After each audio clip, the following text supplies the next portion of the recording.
This is Stacey, aka Java and Pi 101. She is currently a student at Brock University. One day, when she was enjoying some Java and Pi, i.e. struggling to code a confusing, greedy algorithm while working on a multivariate calculus assignment at the same time, she noticed someone had left their phone behind at a nearby table. But when she got closer to the device, she could see it wasn't a phone at all. She wasn't sure exactly what it was, other than that it was called the COMM 2F100. When she turned it on, she was presented with the map of an area she'd never visited before. So she grabbed her WordPress notebook to keep track of everything she learned on her adventure and headed on her way. This was the start of Java and Pi 101's journey through new media. First stop on the map, Twitteropolis. She'd been to this place before a few times, but had always just driven through it, never stopping to take a real good look at it. And what she found was a little odd, to say the least. All of the citizens never spoke more than one sentence, and announced everything to everyone else on the streets, even when it was a regular conversation with just one person. She found it fun and intriguing at first, and there were so many interesting things being said amongst the unnecessary daily activity tweets. It was an easy way to get the latest news and updates on current events, but in the end she decided to move on after getting a headache from the constant stream of information she was trying to listen to all at once. From there, she ventured into completely unknown territory, the next stop being Pinterestville. When she first arrived, she wasn't really sure what she was looking at.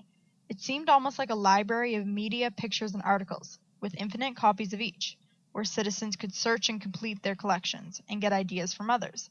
Many images were inspiring and creative, and she could easily feel the strong emphasis on visual culture throughout. Overall, though, it was almost overwhelming if one were to try to keep up. There was no way to keep track of everything being added or circulated, and it left her feeling sad that she couldn't really have any of the things that she was seeing. She knew she could have spent hours roaming the streets, looking through all the eye-catching images, and that's when she knew she had to move on. Before continuing the path on the map, she decided to take a moment to reflect on what she had learned about new media so far.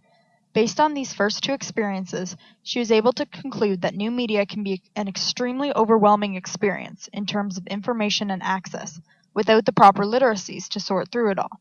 Skills such as judgment, to identify false information, navigation, to follow data flows across platforms, and collaboration, to work with others to enhance content and participation.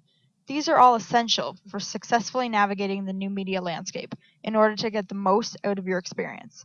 Otherwise, it may be difficult to process the information overload. She wrote her findings down in her WordPress and continued on to the town of TVTag, recently changed from the name Town of GetGlue. To her amazement, she'd stumbled into a world where everything was made of screens, displaying every type of TV show, movie, and sporting game available.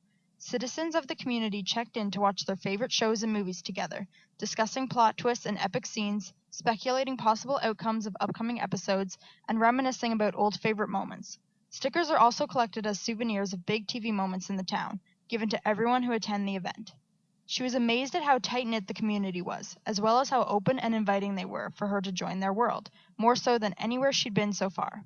Everyone was connected naturally by common interests. A major problem she found with the setup was that spoilers were almost inevitable. Unless you watched everything live, you were almost guaranteed to hear about something before or while watching it. She also noticed quite a bit of unrest amongst the citizens of TVTag against the town council, who had taken away their ability to order the stickers they'd earned and had changed the name and layout of the town without their approval. While she could have spent a lot longer in TVTag and been very happy, she decided to move on to Groove Shark City. From outside the city lines, she could already hear a collection of all kinds of music pouring out of the city. As she got closer, she could see that everyone had their own personal radio stations that they could control, creating playlists from a virtual library of every kind of music imaginable. All of your favorite songs were at your fingertips to listen to again and again without having to download each one. As a music lover, she absolutely adored this place. She didn't even have to be a citizen to make her own playlist. She never came across a song that wasn't available, and she was in control of her own experience. However, everywhere you went in the city there were talks of war and rumors of attacks on similar nearby cities, all led by a powerful opposition group known as the music industry. The threat of attack is real, and citizens live every day in fear that their perfect setup will be taken from them. Before moving on, she stopped to think about what these last two places had taught her. In general, every form of new media has its strengths and weaknesses. No new media tool is completely perfect and universal, just like there is not one big city that is the absolute best place to live that holds the entire population. This is why many people belong to more than one online community, and it all comes down to finding the combined collection of online tools that work best for you. Based on the COMM 200 device, she was nearing the end of her journey. Next was Storify County, a place that was centered around the idea of everything being told as a story. She noticed that all the citizens there lived for telling stories, most of them in a journalistic manner, and they had access to every form of media available as a store of information to reinforce and enhance their stories. Everyone's stories were available to everyone else, and citizen journalism thrived. She realized that the success of this place relied on the idea that new media literacies were being used to avoid the spread of false information, which is easily done when pulling sources from other forms of media, especially social media. She wasn't actually a huge fan of this place, maybe because she'd never particularly liked journalism or news. She preferred her stories to be works of fiction, and decided to move on to the last location on her map, YouTube World.